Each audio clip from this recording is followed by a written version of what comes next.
नमस्कार दोस्तों, पीसीएस गुरुजी में आपका स्वागत है। दोस्तों, आज 24 दिसंबर का करंट अफेयर्स लेकर हम हाजिर हुए हैं। स्टार्ट करने से पहले दोस्तों एक छोटी सी इन्फॉर्मेशन देना चाहेंगे। ऑनलाइन कोर्स यूबी पीसीएस 2021 के लिए आपको दिया जा रहा है। अगर आपको पीसीएस में दिक्कत आ रही है, यूबी में दिक्कत आ रही है, प्री नहीं निकल रहा है आपका, बिल्कुल नहीं पता आपको, तो ये कोर्स आपके लिए है, क्योंकि इस कोर्स में वीडियोस, पीडीएफ, टेस्ट के माध्यम से आपकी तैयारी कराई जाती है। पूरी जिम्मेदारी हमारी होगी। अगर आपको एक कोर्स ज्वाइन करना चाहते हैं तो आप 8317040152 पे कॉल करके इस कोर्स की जानकारी ले सकते हैं। ठीक है दोस्तों, स्टार्ट करते हैं। पहला क्वेश्चन है 24 तारीख का करंट अफेयर है। किस राज्य सरकार ने दीनदयाल क्लिनिक शुरू करने की घोषणा की है? दीनदयाल क्लिनिक शुरू करने की घोषणा किसने की है? तो दोस्तों वो किया है आपको गुजरात सरकार ने।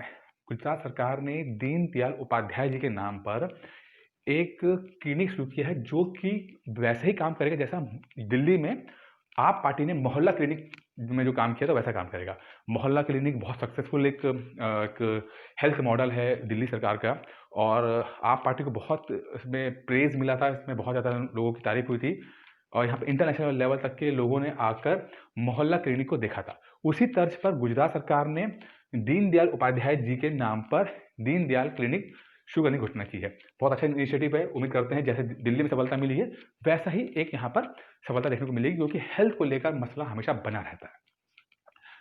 दीनदयाल उपाध्याय कौन थे, इस समझना जरूरी है। देखिए, दीनदयाल उपाध्याय ये आपका जो आरएसएस है और जो बीजेपी जो शुरू हुई थी, इसमें जो आपका जो आरएसएस से निकल के जो बॉडी आई थी उसमें ही ये उस पार्टी जुड़े हुए थे, और काफ़ी बड़े फिलोसफर माने जाते हैं।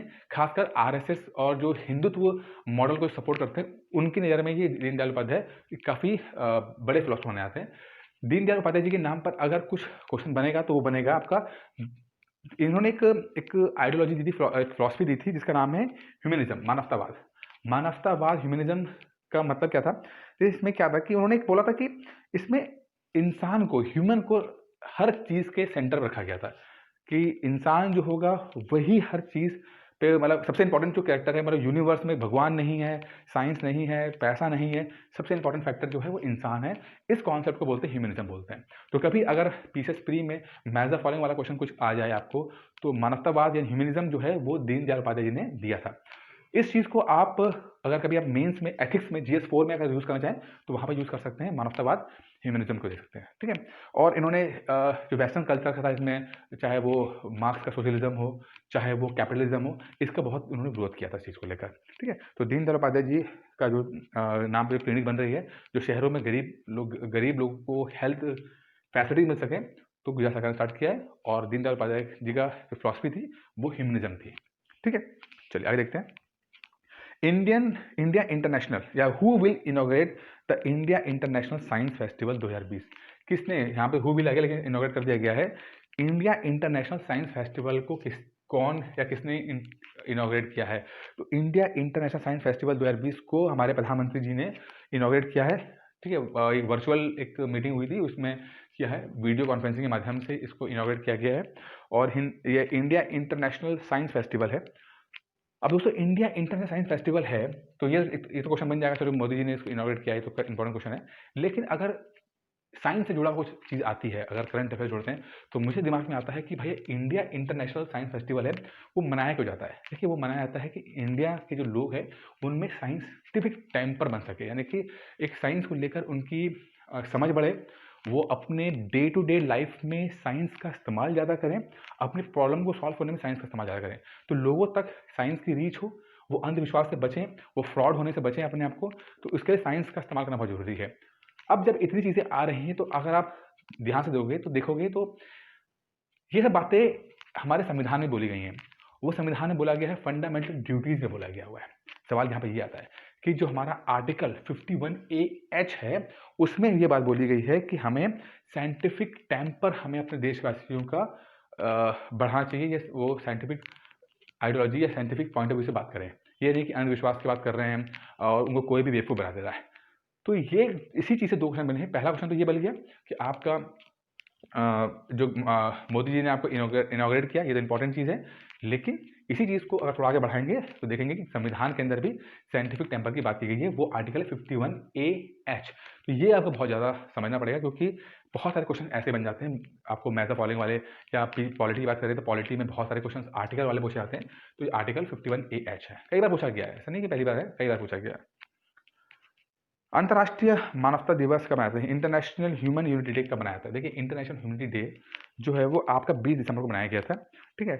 और इसमें यूनाइटेड नेशंस ने इसको किया था, और इसमें बोला था a spirit of human solidity can bring peace in social relationship at all level. International human solidity day is observe every year on December 20।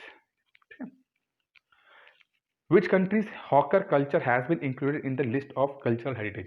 देखिए कल्चरल हेरिटेज जो है यूनाइटेड नेशन स्टार्ट किया है, और किस कंट्री के जो हॉकर हैं, जो हॉकर का मतलब होता है दोस्तों, जो सड़क पे आपके वेंडर होते हैं, जो दुकान लगा के बेचते हैं, तो उनके कल्चर को यूनाइटेड नेशन ने कल्चर लिस्ट में डाला है।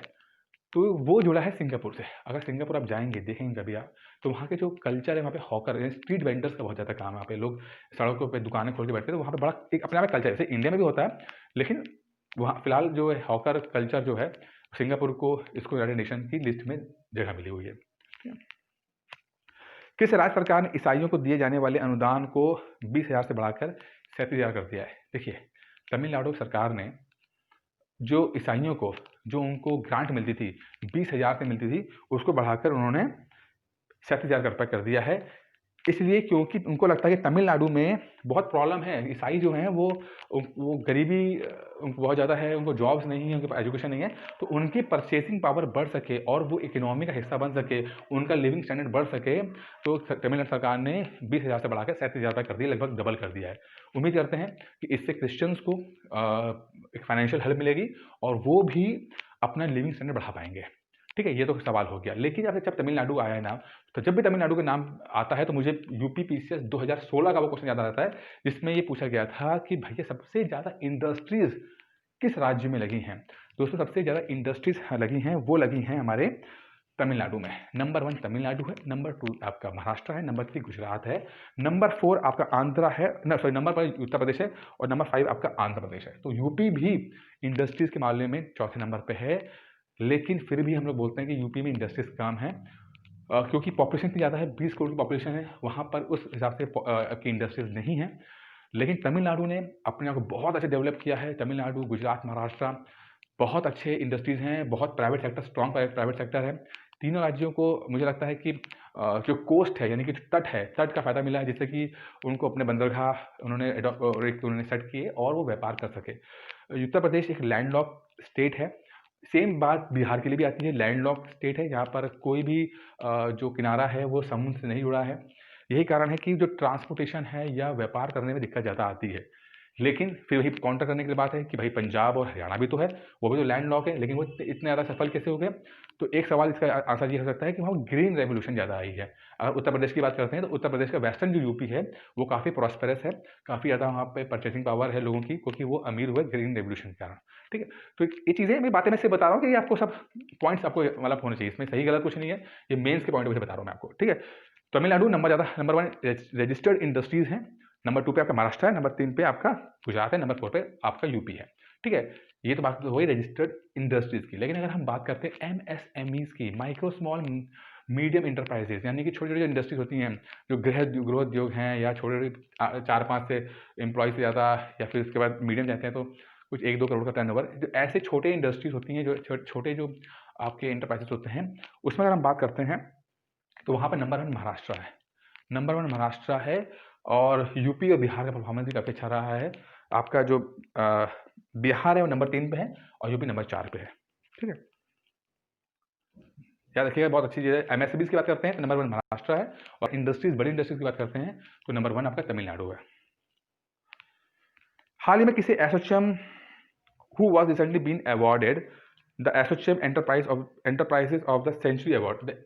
एसोचैम एक ऑर्गेनाइजेशन है जिसके 100 साल पूरे होने वाले हैं, हो गए हैं। उन्होंने एक अवार्ड घोषणा की है जिसको रतन टाटा जी को दिया गया है। रतन टाटा जी आपके टाटा ग्रुप के इस समय चेयरमैन थे, अब नहीं है, अब उन्हें छोड़ दिया, रिटायरमेंट आ गया होगा। तो रतन टाटा को सेंचुरी क्या है, enterprises, ASSOCHAM enterprises of the century award है, सेंचुरी अवार्ड दिया गया है। इंपॉर्टेंट क्वेश्चन है, याद कर लीजिएगा। भारत के पहले उत्कृष्ट where is the India first centre of excellence inaugurated? Centre of excellence inaugurate. Centre of excellence क्या है?